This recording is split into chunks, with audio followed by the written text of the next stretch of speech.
So good evening, everyone, and welcome to our fourth installation of the UMKC Center for Neighborhoods Power of the Moment series.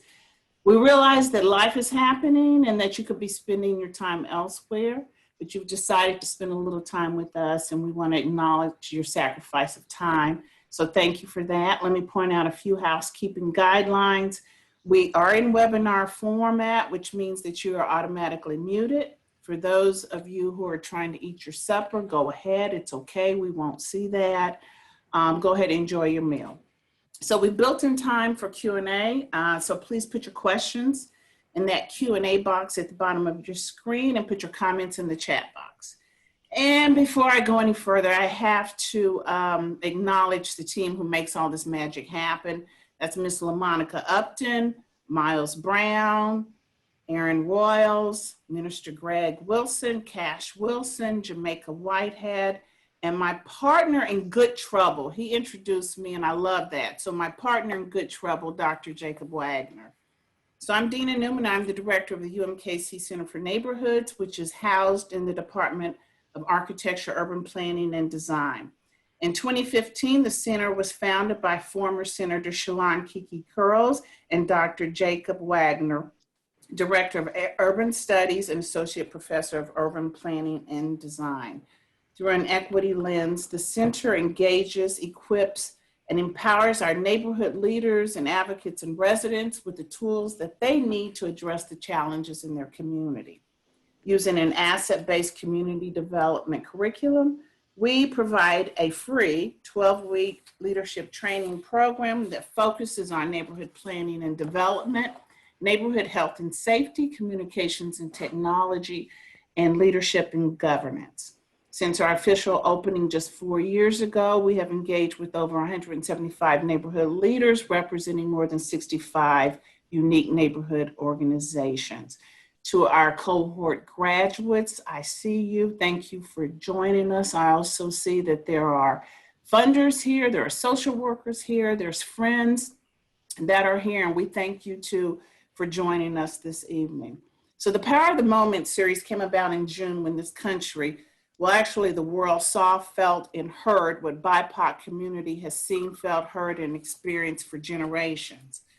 The racial and social inequities put on full display, all in the midst of a global pandemic.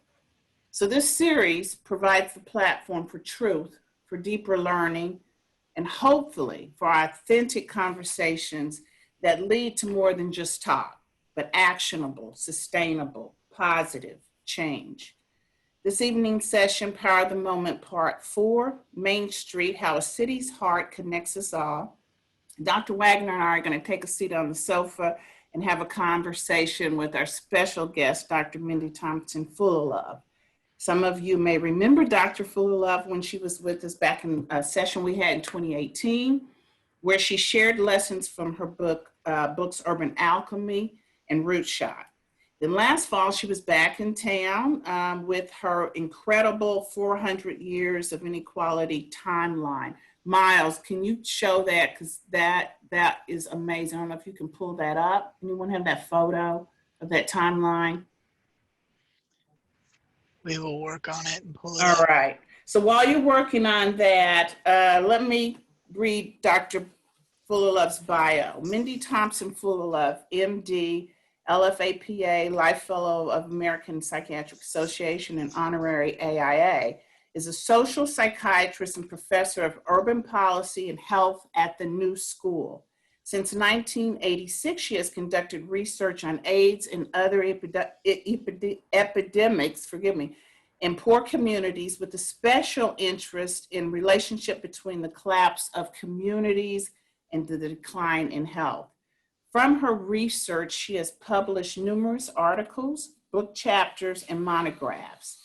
She has also written The House of Joshua, Meditations on Family and Place, Root Shot, How Tearing Up Our City Neighborhoods Hurt America and What We Can Do About It, and Urban Alchemy, Restoring Joy in America's Sorted Out Cities, a third edition of Homeboy Came to Orange, A Story of People's Power, which she helped her father, Mr. Ernest Thompson, write, was released in May 2018 by New Village Press. She is co-author with Hannah L.F. Cooper of From Enforcers to Guardians, a public health primer on ending police violence, issued by Johns Hopkins University Press in January of 2020. Her latest book, Main Street, How a City's Heart Connects Us All, was released just in September of 2020 by New Village Press. So it's my honor to welcome back our friend, Dr. Mindy Thompson Fullilove. Dr. Fullilove, thank you for being with us. Thank you for having me. Great to see you. Great to see you all. Great to be there. So I've been talking enough. I'm gonna turn this over to Dr. Jacob Wagner, who will get us started with the evening. Well, thank you, Dina, for that introduction, and Dr. Fullilove, welcome back to Kansas City, even though you are still at home in your home office there. So welcome back. Always great to see you, and of course, congratulations on the new book. Thank you so much. It's very exciting, and thanks for all your help.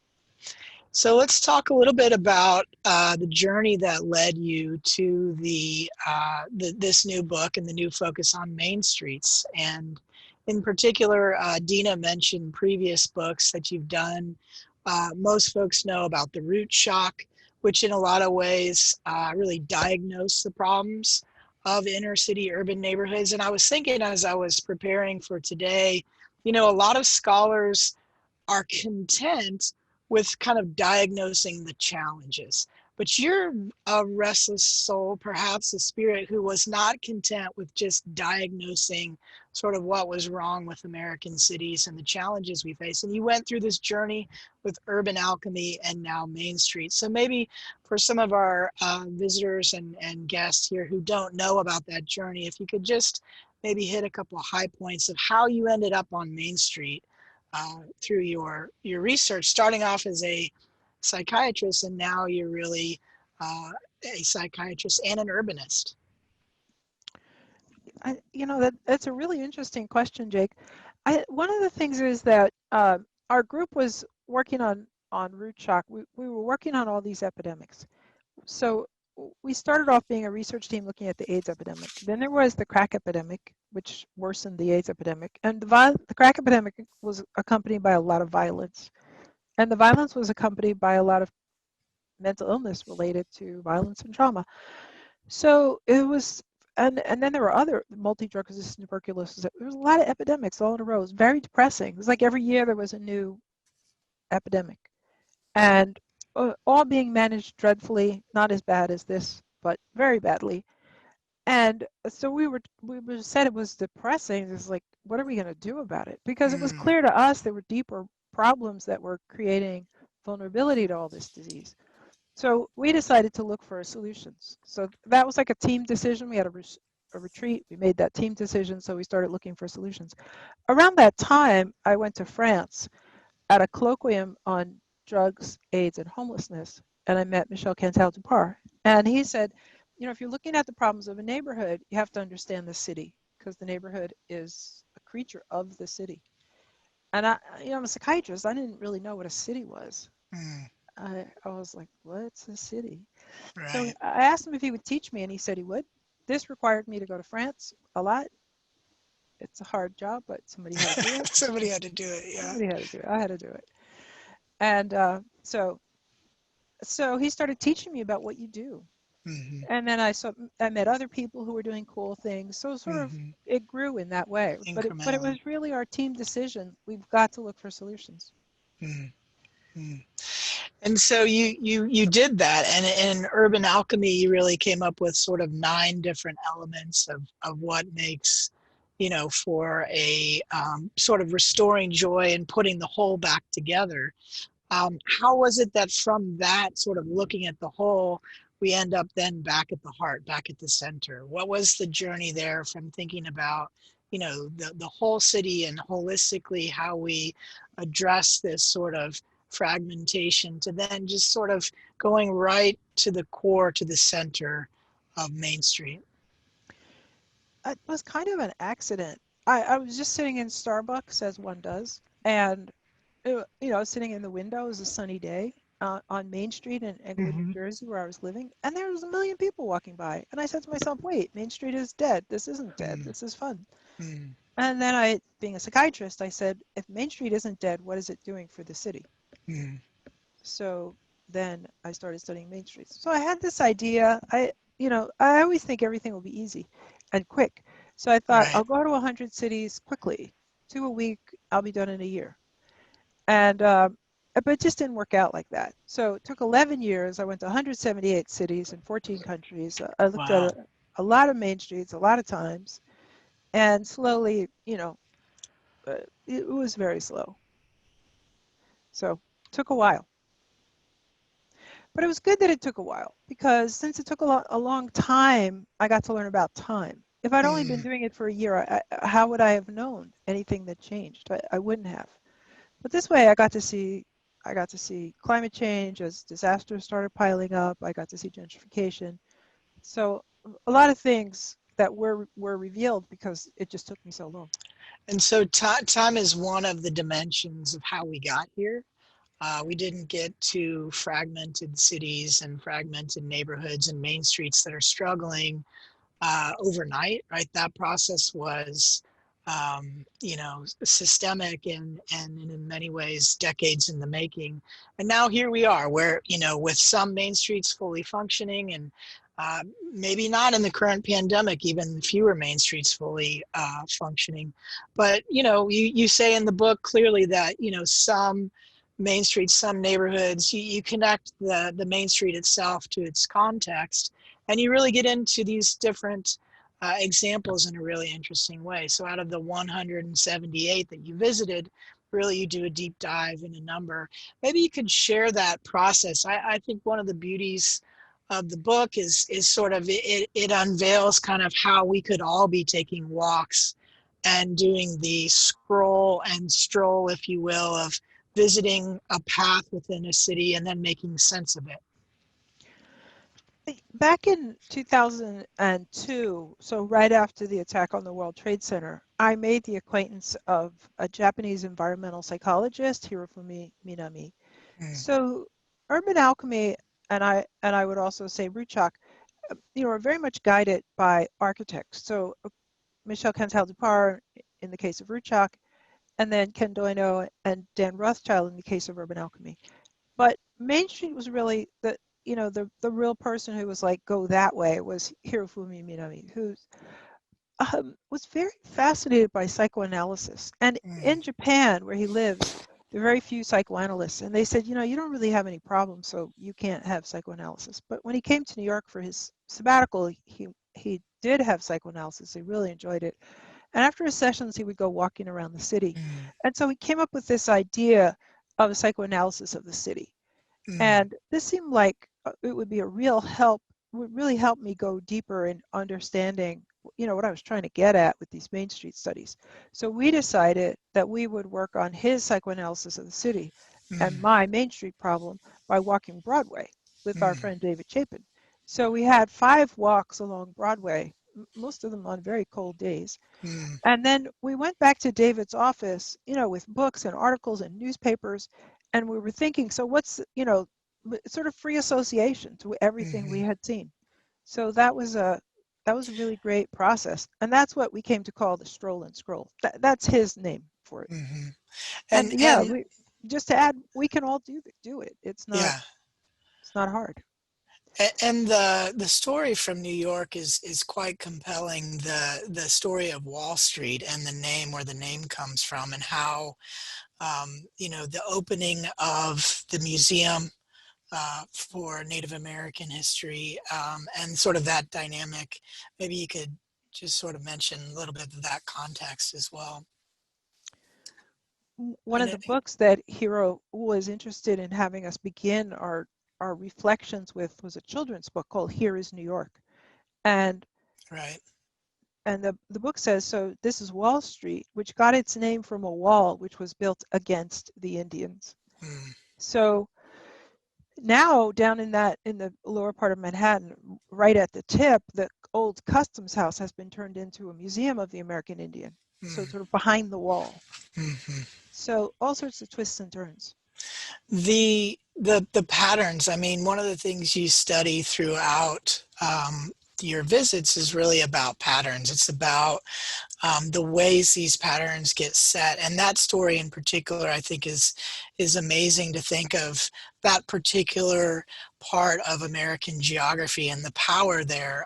It's just absolutely amazing in terms of its influence. And to think that sort of how those early patterns get set and then cities sort of develop incrementally around these different centers. And yet that's sort of the legacy of that particular place and that particular experience. And so I really appreciated the sense of how you have to work with what you've got when you're talking about a center and what's connected and what's left. What do you have to work with? And I wonder then from Broadway, we visit other places. You mentioned Japan and your colleague Hiro and sort of the visit to Kyoto, very powerful. And it's hard to sort of explain if someone hasn't been to Kyoto. I was able to visit there once with my father about 10 years ago. And just the walking in Kyoto is such an experience of the street. And I wonder, so the methodology is very much about walking and taking a walk and getting out and making sure you sort of take a walk, which maybe is sort of the power of simplicity of the process. My original method was more complicated. It was to get a friend, take a walk, and have lunch. Mm. So as much as possible, when I made these visits, I tried to have a friend and lunch. Yeah. I didn't always have a friend Yeah. available, so Yeah. then I just have lunch by myself. So, but I always tried to like engage with the Main Street in some ways, like to shop or something. So. And so you mentioned the circle and sort of the way of thinking about, the different components. And maybe we could talk a bit about those. I know we have some students joining us and some neighborhood leaders.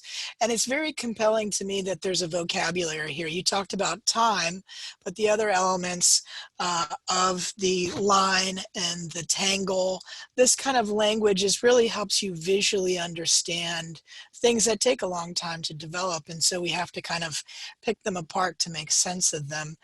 What are some of those key ingredients of Main Street that you see as the pattern throughout these different places you visited?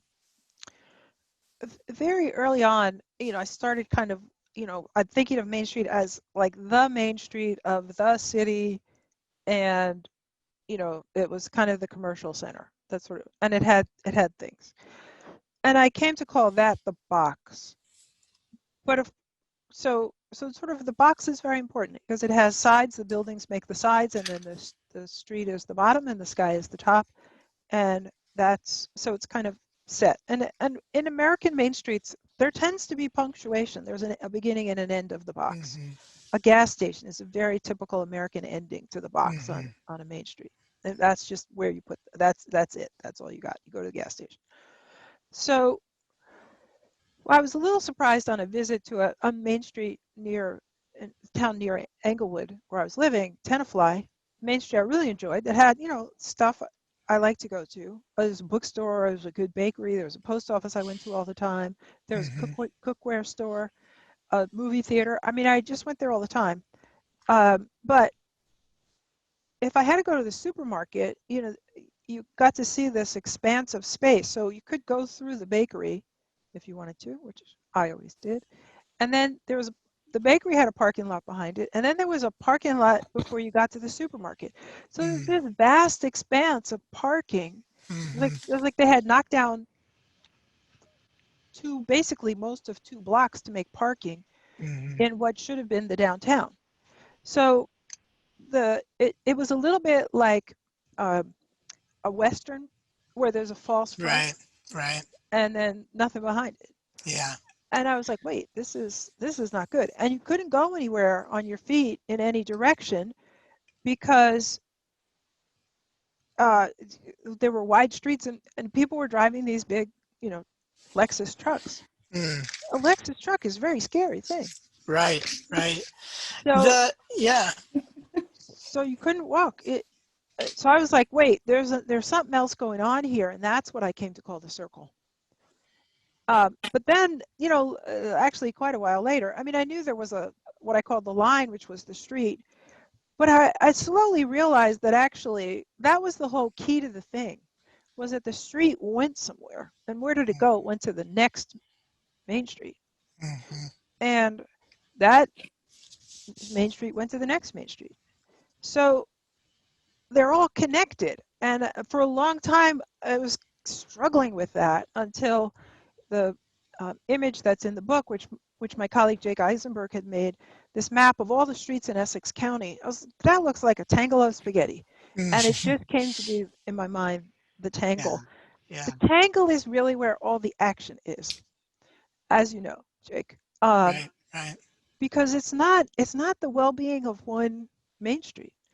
It's if all those nodes aren't in good shape, the functioning of the whole, this whole network of communication, of social solidarity, of action, this is the real resilience. Right. If every node is not intact, you don't have it. So that's the whole deal.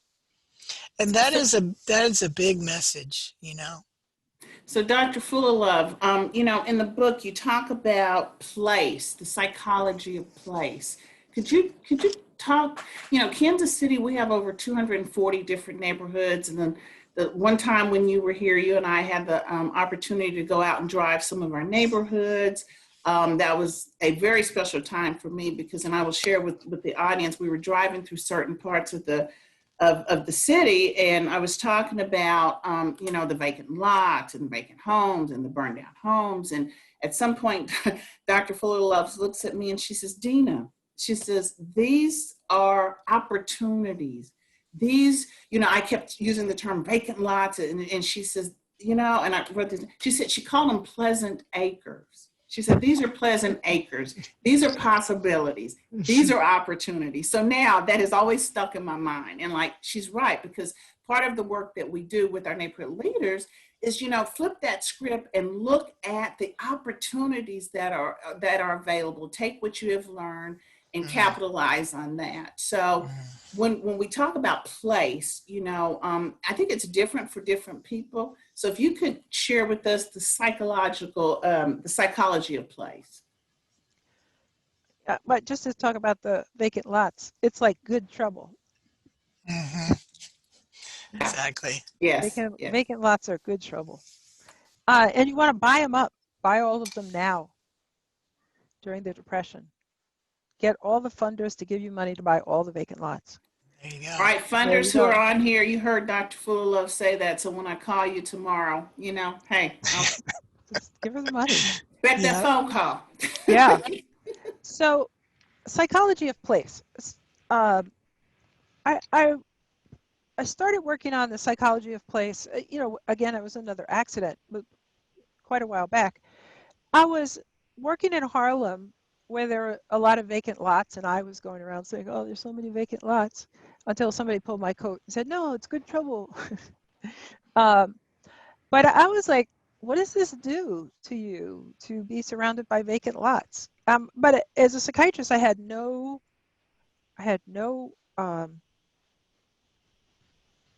theory. I had no way to think about the connection between a person and a broken environment. Did it matter? Obviously it mattered, because there was so much AIDS, there was so much crack, there was so much violence.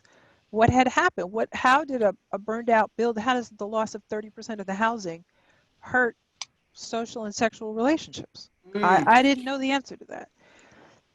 And my colleague Rod Wallace said, well, it's the destruction of the social networks, which is true. But for a psychiatrist, you want to know, well, how does that feel? What is that about? So I was reading a book by Deborah Tall, From Where We Stand Now, and she said, you know, look, we have a lot of psychology about time, but we don't have any psychology about space. And I said, oh, I'm going to work on that. I'm going to work on that. On the psychology of place was what I came across. And it's a field that psychologists, anthropologists, sociologists, geographers, many geographers are working on. I'm sure Erin, who's getting her PhD in geography, has read quite a bit on the psychology of place and the contributions of the many great geographers who've worked on it. Mhm. Edward Ralph, Yu-Fu Chuan. So, but I said, okay, but they're geographers. I read these geographers talking about the psychology, and I would say, you know, I probably can't articulate geography any better than they can articulate psychology, but they don't have it right. So I got to put my 2 cents in here. But I'm a psychiatrist, so you know, I don't want to step on any psychologist's toes because it's a different discipline. So psychiatry is about illness. How are we injured? And so I came to look at that. How are we injured by this? By rupture. So I started to look for stories in which the relationship with place was ruptured somehow. For example, my college alumni magazine was a story of a woman who got lost in the woods. So I called her up and had a conversation with her about being lost in the woods. And just everybody who told me a place story, I would say, oh, tell me your story. So, and that's how David Jenkins, who was my main interlocutor in Ruchok, he said he'd been homeless his whole life. Well, you know, that was bait for this fish. I was hooked. And so we talked really for the rest of his life. So that's about the psychology of place. We have feelings about the places that are important in our lives. And things happen. We get lost, we get marooned, we get homeless, and it disrupts our connection. And then we have to try to remake the connection. And that's the whole deal. You know, right now in Kansas City, we are at an all-time high for homicides and femicides. And this city is feeling that effect. You know, we've had, unfortunately, several children victims of murder. And just the trauma of that, you know, we're trying to work our way through that as a city, as families as a whole. And, you know, people are starting to understand and realize that place and trauma go connected. I know we have the health department working on some initiatives. What advice would you have? How could you kind of help us get through this? I'd be glad to help you get through this. You know, the studies show that there's something about the density of community organizations. So cities with more active community organizations working on violence get control of the violence epidemic. And this correlates with what I've seen. It's not so much that you have to have a specific brilliant policy, as that people just have to make it known that they don't want violence. The story is told about Boston, that some gangs came breaking into a church, a black church, during a funeral, because one of the people, a person who'd been murdered, was somehow related to them. And the mothers and the grandmothers just said, oh no, this is not happening. And they organized and they shut it down. So that's really what has to happen, is that people have to shut it down.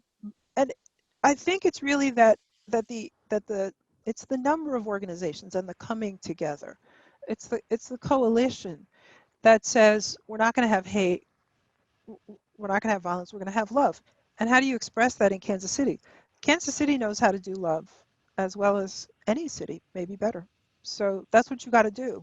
And it's really everybody kind of putting their shoulder to the wheel.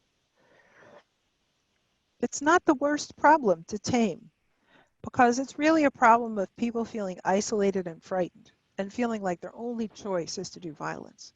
So you have to break through the isolation. And it's hard to break through the isolation when we're all supposed to be in quarantine. So you got to put on your thinking cap and figure out how you're going to do that. But it's doable. You know, we work with our neighborhood leaders, advocates, and residents, and we've always said that, you know, we believe they are on front line of defense. They know what's happening in their communities, you know, after the sun goes down, you know.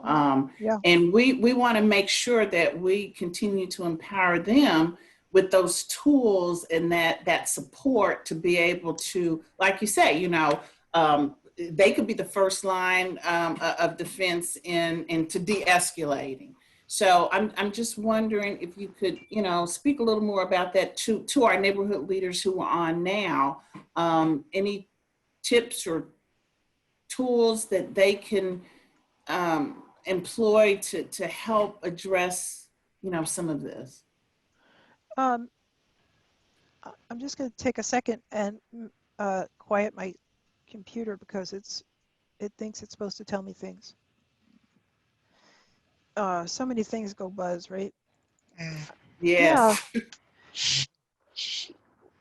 Yeah. We think about this as collective recovery.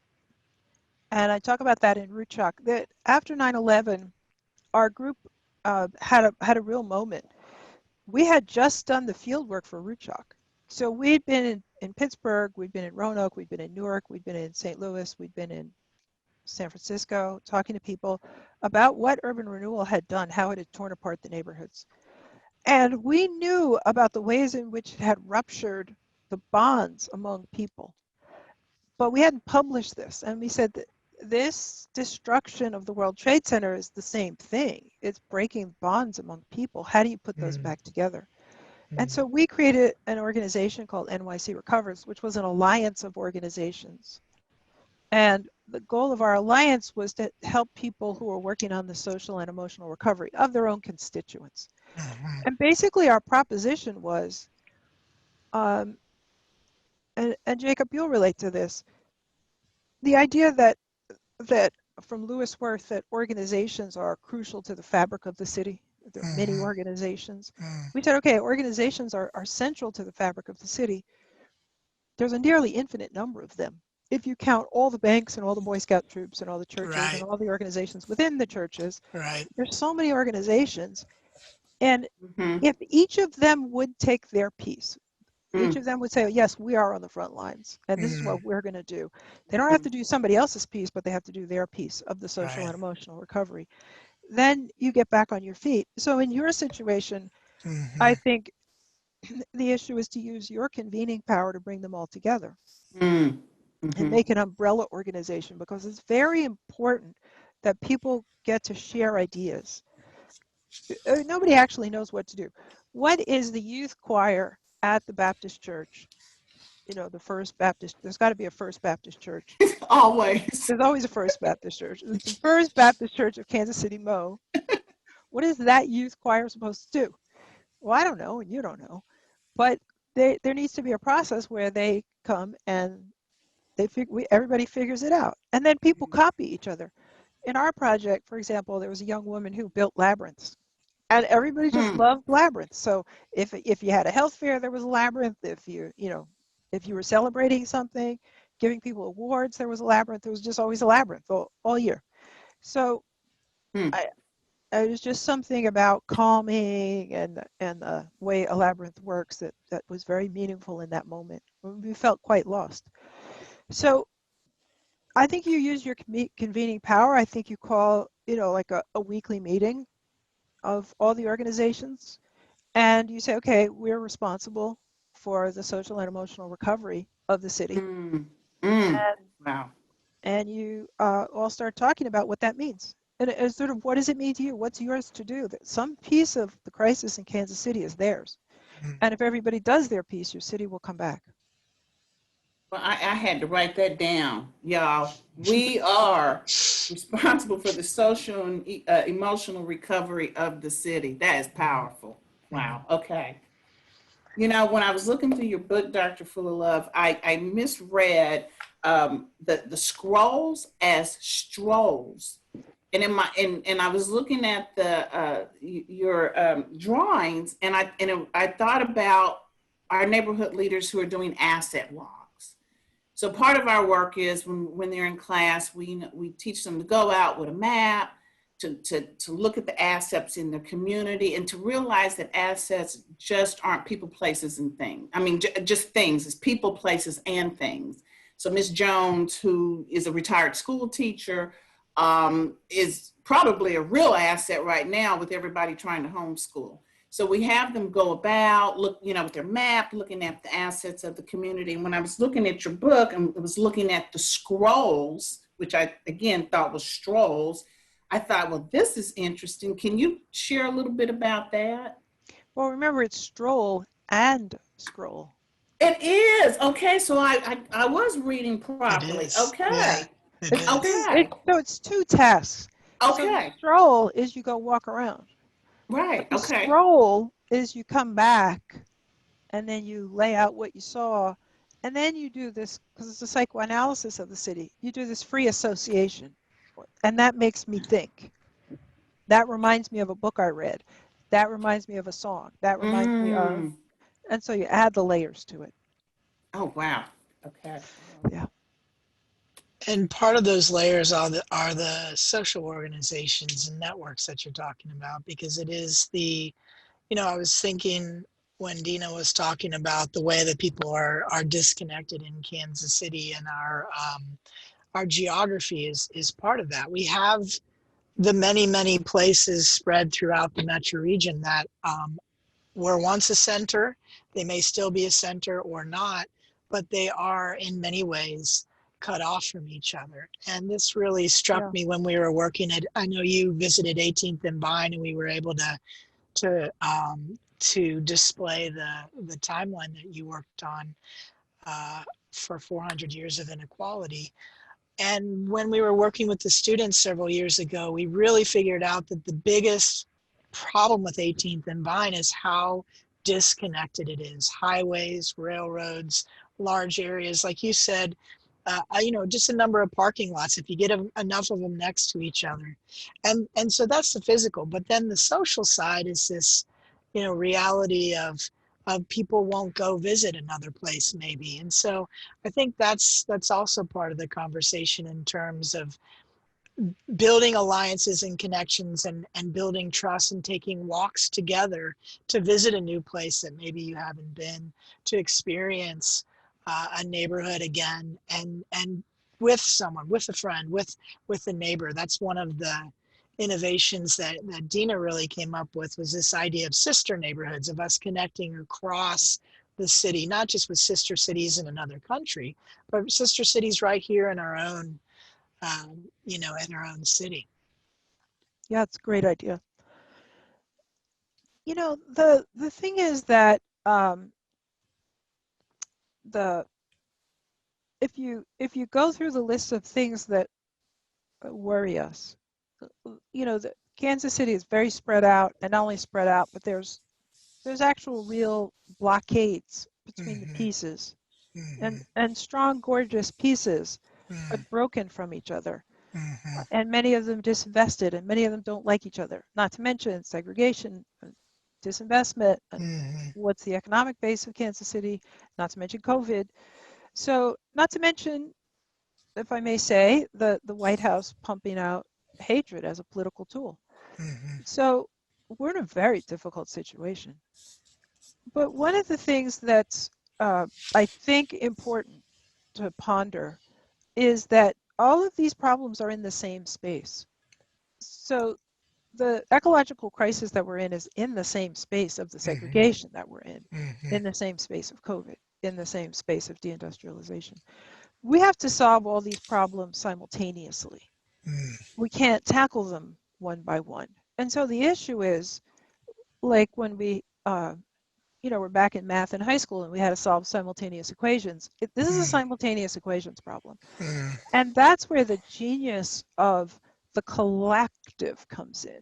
Right. That's why convening the neighborhoods, if you're talking to people from however many neighborhoods you're talking to, Mm-hmm. people from, it's that putting their minds together. So as you know, I'm a huge fan of the Factory of Invention, which is a mile from my house, Right. which was created by Thomas Edison because he wanted to make a lot of inventions and make a lot of money. But the way he made a lot of inventions was he made a factory whose product was not cars, the product of the factory was inventions. Mm-hmm. And he did that by putting together a lot of smart people. So he had labs. He had a chem lab, he had a movie studio, he had a recording studio, he had a machine shop, he had a big machine shop and a little machine shop. He had a place that just stored different kinds of materials. So if he said, you know what might really work is cheetah fur, there was cheetah fur, in the storeroom that he could work with, right? Right. And also a day bed so he could take a nap.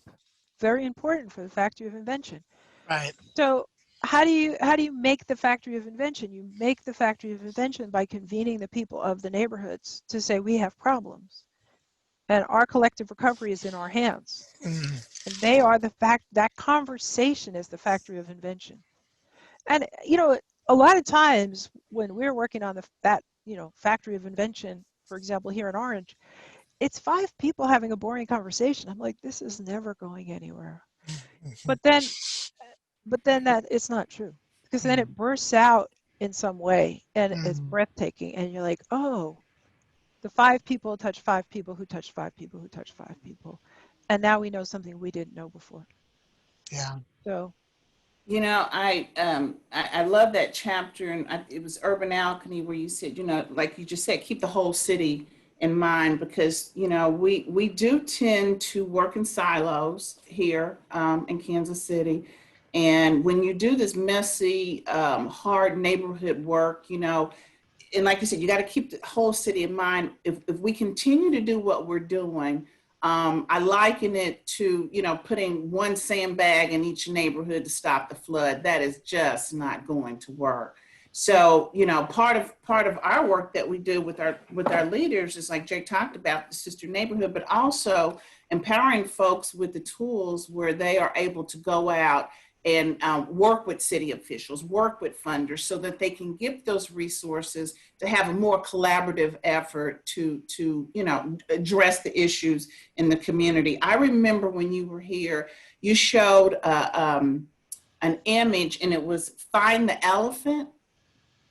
Could you talk, because that was so powerful, that really has stuck with me. Could you share a little more with that, please? I just want to say one thing, Dina, that Andy Merrifield, who wrote if I may say, the beautiful foreword to my book Main Street, said that it was the completion of a trilogy: Fruit Shock, Urban Alchemy, and Main Street.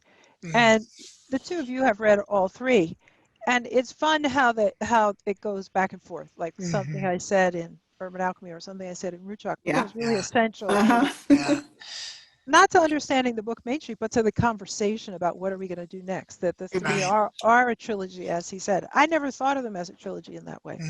That's amazing. Yeah, he's a smart guy.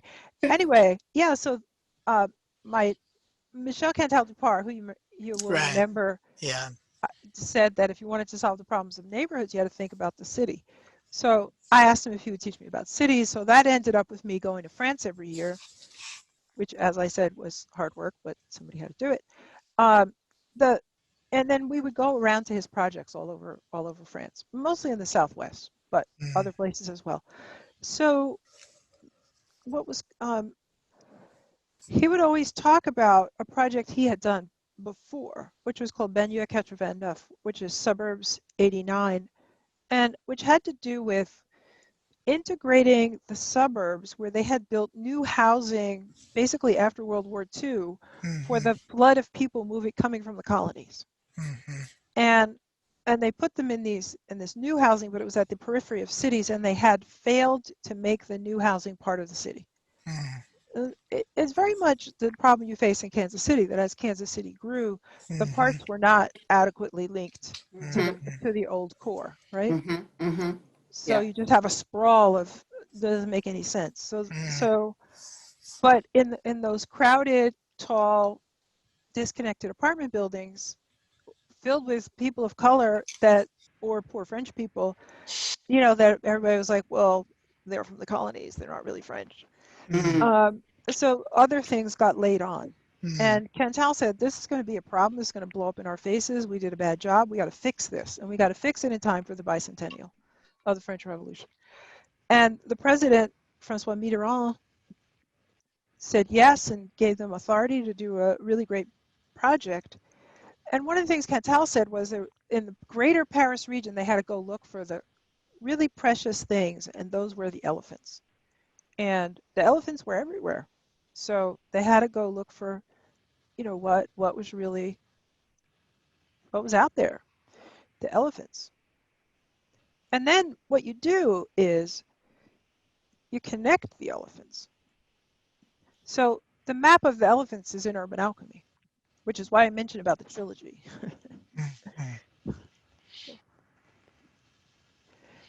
So And Jenny Walters, I just quickly saw a comment, and we'll go to some questions. Jenny had talked about how the north of the river and south of the river are really, really separated.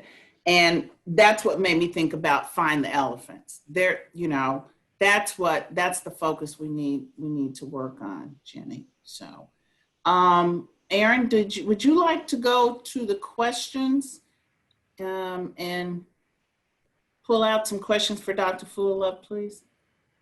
Sure.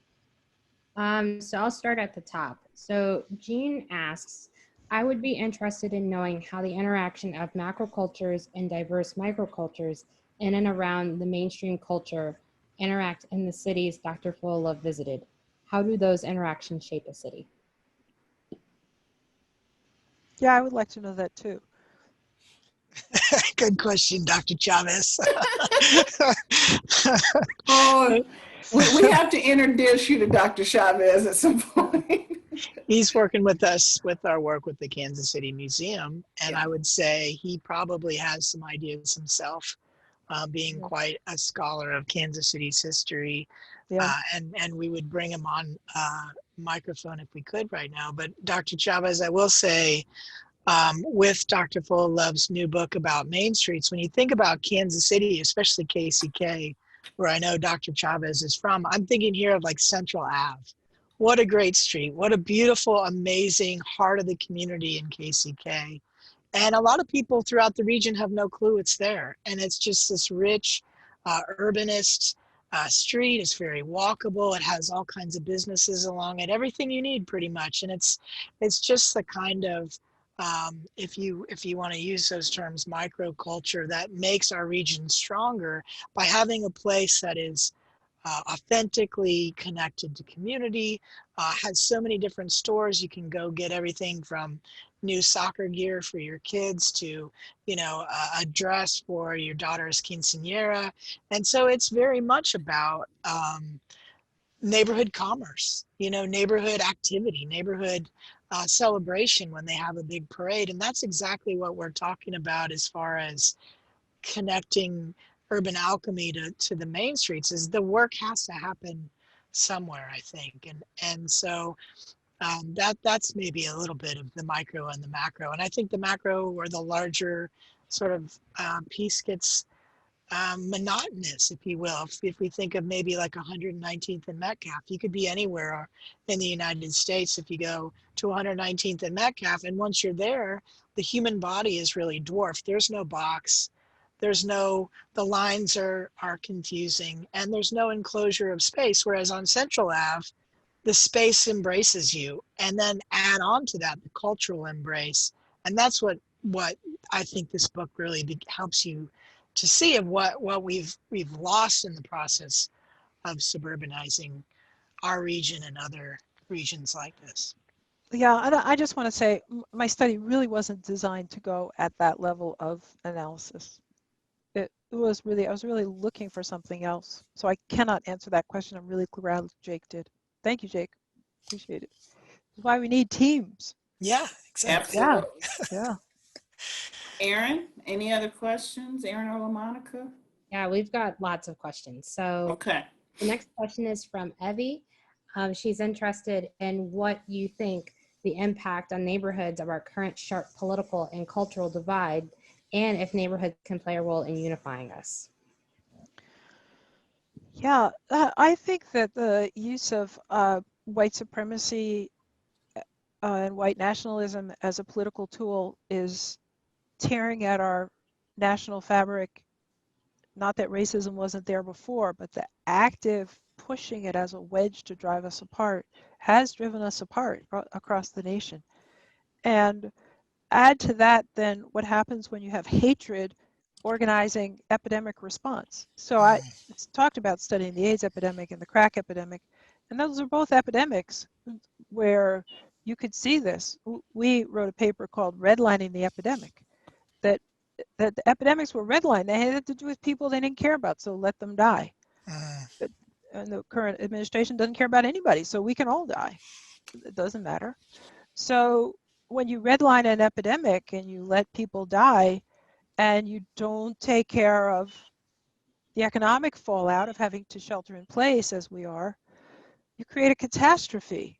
The announcement today that there wouldn't be a deal till after the election, one more month of people without money, this is insanity.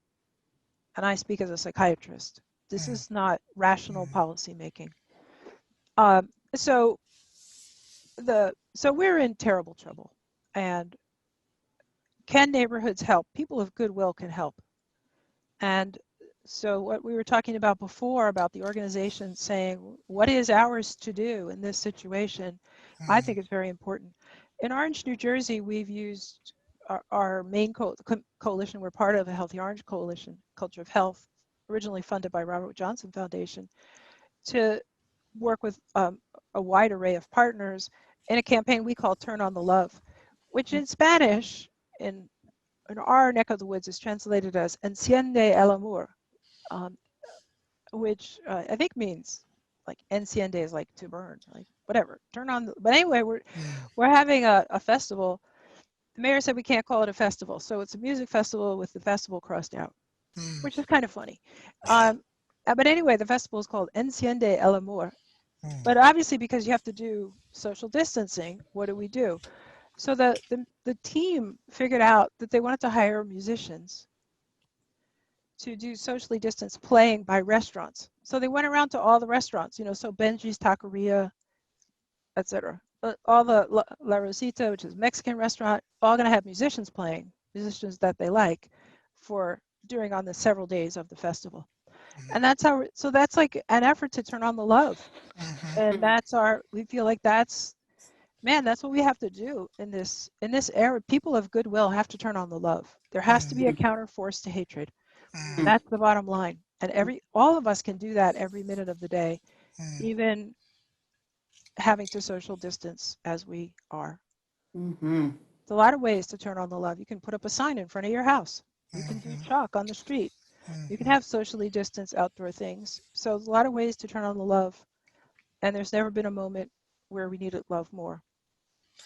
There might have been a moment where we needed love more, but this is way up there.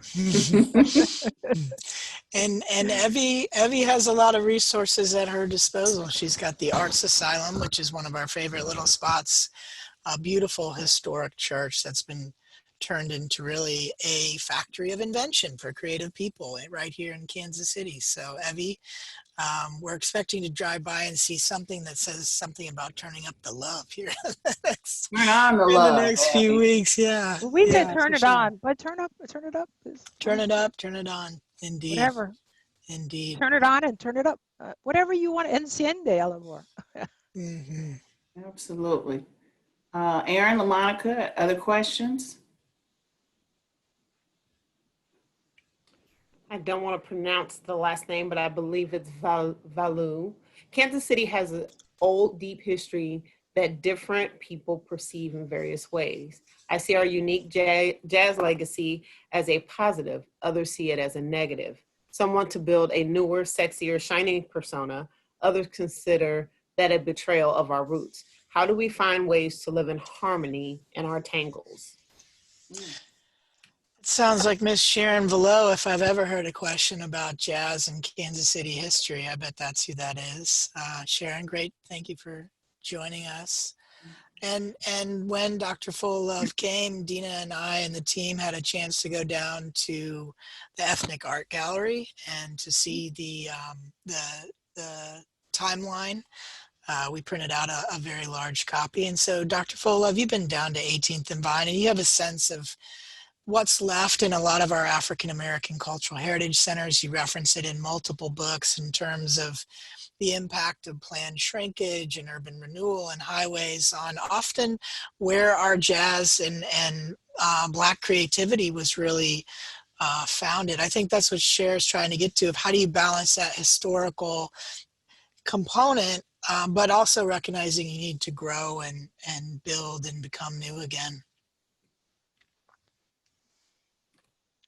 Well, Jake, just to take the last piece of that, maybe you don't need to grow and become new again. Maybe we need to become old again. I don't know. If you think of this as an ecological crisis, So my colleague, Rob Mhm. Wallace, who has a new book coming out called Dead Epidemiologists about the COVID crisis and its roots. So he's a biologist thinking about, Mhm. you know, where do these viruses come from? Mhm. And he says, look, it comes from agribusiness. So his thing is we got to get Mhm. out of agribusiness. We got to get back to smaller farms using much more organic methods so that we can be in harmony with nature. We can't do all this destruction we've been doing. So new tends to be, Mhm. you know, whatever, Right. Right. destructive of neighborhoods, destructive of old methods. It's not necessarily ecologically sound. So maybe we need to become old again. But the deeper point is that we have many crises at the same time. We have Mhm. many different perspectives on the crises. We're looking at the crises in different ways. But it's only in the tangle coming together that we can actually compare notes Mhm. and decide, you know, what's the big question we have to decide? Do we want our species to survive? Mhm. It's at that point, right? This hurricane, that beta, that's bearing down on Cancun and then going to go up to Texas, which is the 9th named hurricane of the season. And we're into a whole new alphabet now Right. because there's so Yeah. many hurricanes. We Mhm. have heat blobs in the ocean that are just sitting there like ocean heat waves, right? Mhm. All the ice in the Arctic is melting. Mhm. Um, so I mean, we haven't been thinking so much about climate change because, you know, 200,000 people died of COVID, but Right. they're the same problem Mhm. because the viruses and these infectious illnesses that are emerging are coming from the damaged ecosystem, and Mhm. Mm. we can't defend ourselves against them. And it's not that I can defend us or you can defend us or one neighborhood can defend itself. We're either Mhm. all in it or we're not. We're not going to be in the game. There's going to be some other species going to be having a happy time here. Possibly the morning glories, which I believe will survive everything. Um, anyway, I'm sure our gardeners will be both happy and depressed to hear that. well, Um, some people might like morning glories, but man, I think I mean, you let one morning glory into your yard because you think it's pretty, and then, you know, they all take over. over. They That's start Yeah. all I over. have in my backyard now. Yeah, I started out with vegetables. yeah. Now all you got is morning glories. Not in So morning glories. back to the point, it's the tangle.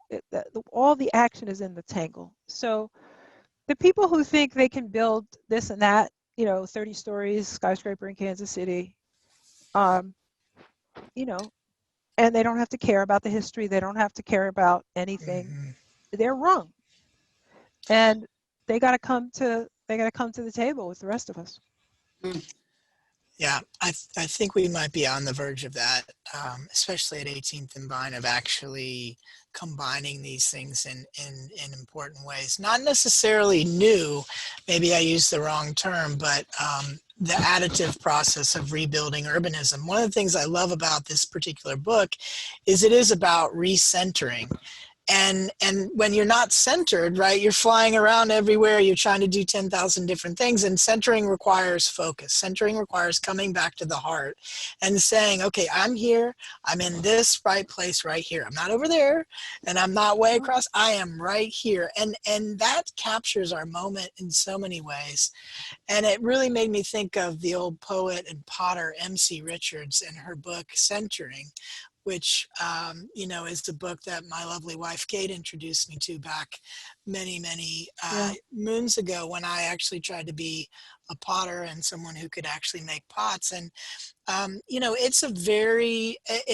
it is a physical process, and that's rebuilding cities is physical. There's a physicality to it that requires us, like you said, engage with the vacant lot as a beautiful acre or a pleasant acre. There's a physicality there to it that I think we've gone from abandoning place to re-embracing it, and that is the solution.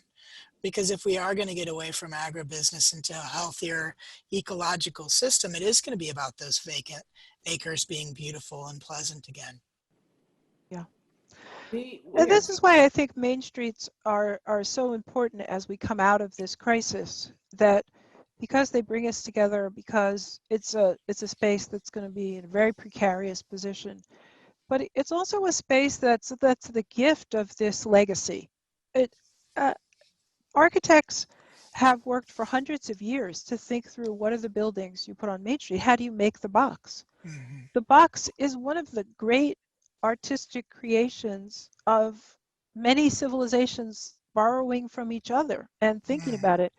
I wrote in the book about being in this 400-year-old market in Kyoto, and there are these beautiful glass panels. And then I was in an old market in Paris, and they had the same beautiful glass panels ceiling. Mm-hmm. Now, who knows how that happened? But the point is, it had happened in both places. It was the same feeling of the beautiful vegetables under the beautiful ceiling. They had more pickles in Japan than in France. France doesn't like pickles much. Japan loves pickles. So, and they didn't have a Buddhist shrine at the end, but they had, but they were both gorgeous, and under this ceiling, which was the same. This is a work of art. I was on a panel about creative placemaking. They were like, oh, what could the artists do? And they meant, like put up a mural. And I was like, no, the whole thing is the work of art. Look at the thing. Yeah. Look at the thing. If you look up on those buildings, you'll see a bee, or you'll see a lion, or you'll see a gargoyle or something. Somebody was like, no, that's got to have a bee. Why did it have to have a bee? I don't know. But if you look around main streets in Kansas City, you're going to see a lot of animals. There's a whole bestiary up there that people thought should be there, and they lovingly added it to the landscape. This is art. The main streets are a work of history and a work of art, and we can start there to build a sensible society. We got some really good questions, but what I'm thinking about now is, Dr. Fullilove, we drove truce, and I talked to you about how truce is supposedly the racial dividing line. But, I'm thinking now, truce could be our main street. We have a main street, but truce could be our main street. And I think maybe we need to start rethinking that is a possibility as opposed to our dividing line. Well, it's only a dividing line if you say it is. Well, and they've been saying it a long time. Yeah. But what if it's not? What if it's not? Yeah. What if we're all in this together? People get very annoyed if you say in COVID, we're all in this together. Yeah, it's the same storm, but we're all in different boats. I was like, yeah, but you know what? Guess what? This is actually bigger than COVID. This is bigger than white supremacy. This is bigger than any name we have for it. This is really the survival of the human species is what's on the agenda. And we're supposed to know that. We're supposed to wake up and say, ooh, this is a big wake-up call. We actually have to put some differences aside and figure out how we work together. So if truce is where you got to walk across the street and shake somebody's hand, do it, because that's what this moment is calling us to. I think. Let's get to some good because we're we're a little bit past. I think we said we were going to go to about 7:15, 7:30. So I just want to get those questions in. LaMonica and Aaron, if you guys could take care of that, please. Okay, we'll go ahead and go to Kelly's question. When communities are in crisis, it is often really hard to foster empathy for the other amongst residents who are stable but still struggling. Do you have any advice about how to encourage residents to consider the conditions that create crime and housing insecurity rather than directing judgment or vitriol towards the victims of those conditions? I think this is part of the whole process of collective recovery, that you have to have a big enough tent that everybody's taking a piece of the work. Because if I understand that my job is to take a piece of the work, then I'm not judging. I'm busy doing my piece of the work.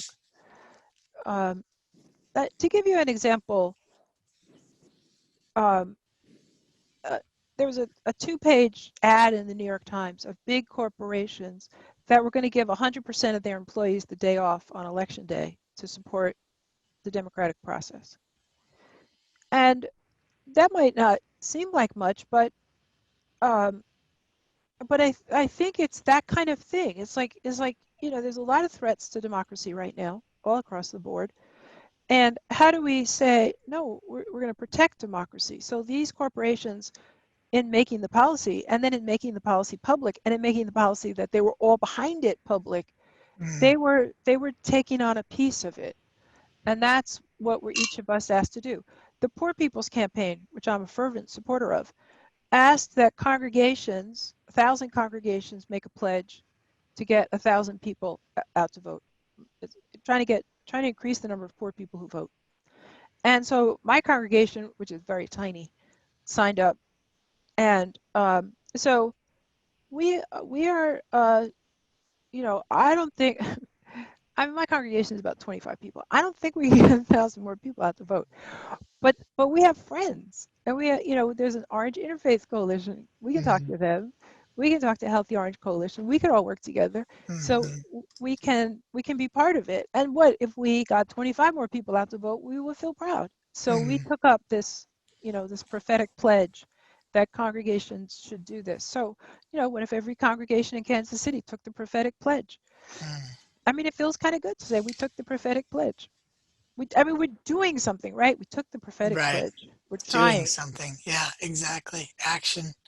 Yep. Action-oriented motivates a sense of empowerment. You don't feel Yep. that you're just. So in the context of Kelly's question there, struggling with lichens, one of the things I would say is knowing the neighborhood fairly well and thinking about it quite a bit is people are taking their parts there. She may be you know, focused on the whole thing, which is great because you need those kinds of minds and connectors to really kind of be thinking about all the different pieces.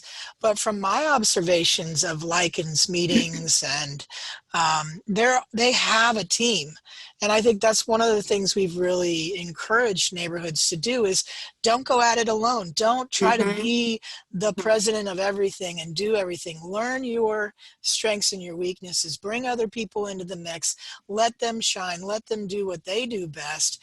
And it is ecological in the sense of like, if you're good at something that I'm not good at, we have a synergistic relationship because you're doing your thing and I'm doing mine. And I see that in lichens. And I think the question was maybe more about also stigma in the sense of like stigma drives this otherness of people, and we focus on, you know, what's wrong or sort of our perceptions of someone else rather than what connects us, what brings us together, our humanity, our shared geography of being neighbors.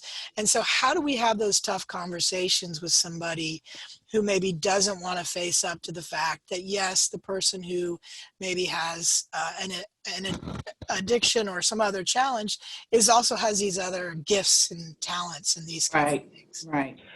But what I'm trying to say, just to add to what you're saying, Jacob, is that as opposed to focusing on what they're not doing, I can focus on what I can do. Right. And how can I help? Because end of the day, and I say this as a psychiatrist, the only person I can control is me. Having tried to control my children, many people, it didn't work. The only person I can control is me.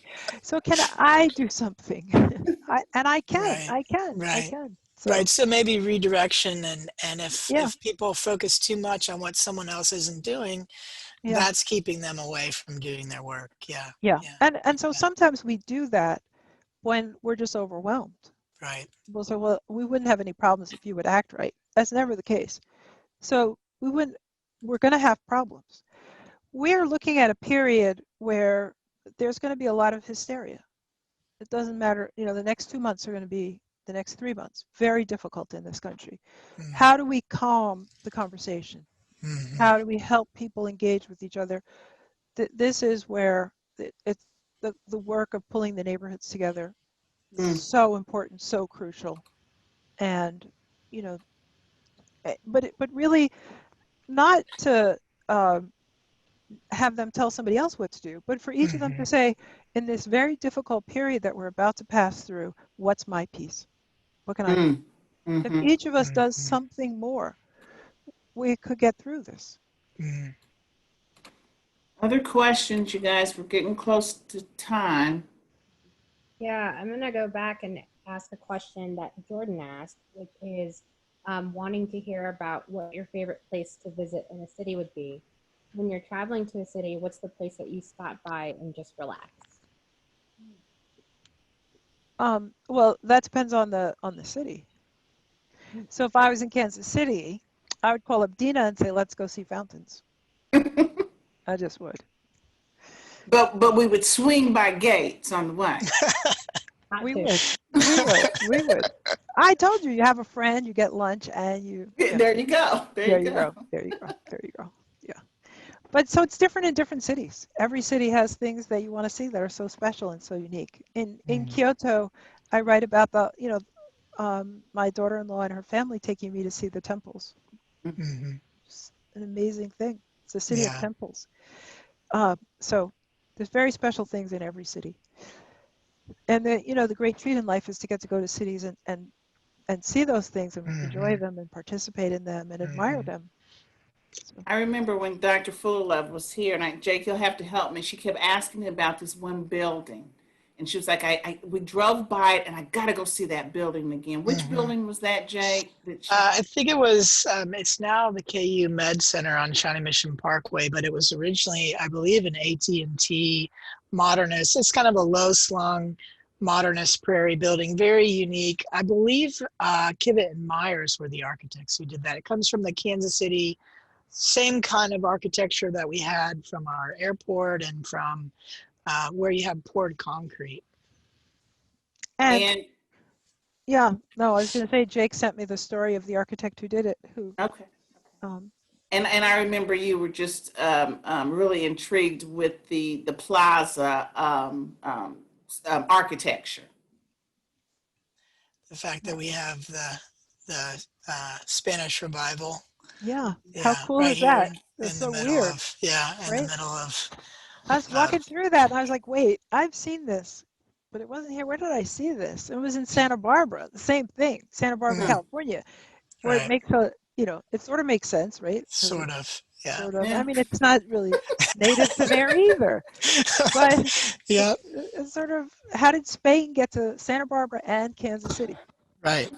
Well, and the strange thing about it is, some of the elements that you talk about very deeply in the book, you can find in places as strange as Kansas City, with this country club plaza district with all of its, complicated history. And also, of course, the revivalist architecture, but some of it works, right? Short blocks, walkable, it's got a clear box to it. It has some of the basic elements that you specifically reference in the Main Street book. And so it's almost there. It's got work to do. I heard a great jazz concert sitting on some stairs there in that plaza, in that section, Country Club Plaza. Yeah. No, it's for a visitor, it's a lot of fun. A little compact little place to walk around and enjoy. I thoroughly enjoyed that neighborhood. So Kansas City is full of great spots. A little bit disconnected, a little bit confused, a little bit segregated, as we all are. But not devoid of joy and inspiration and interest. And those are things from which there are wells of creativity that obviously have been very productive over many decades and will continue to be. So you're working with a great city. And it's important not to get distracted that some of our great cities have these pleasant acres. But when people are going to have to move out of California.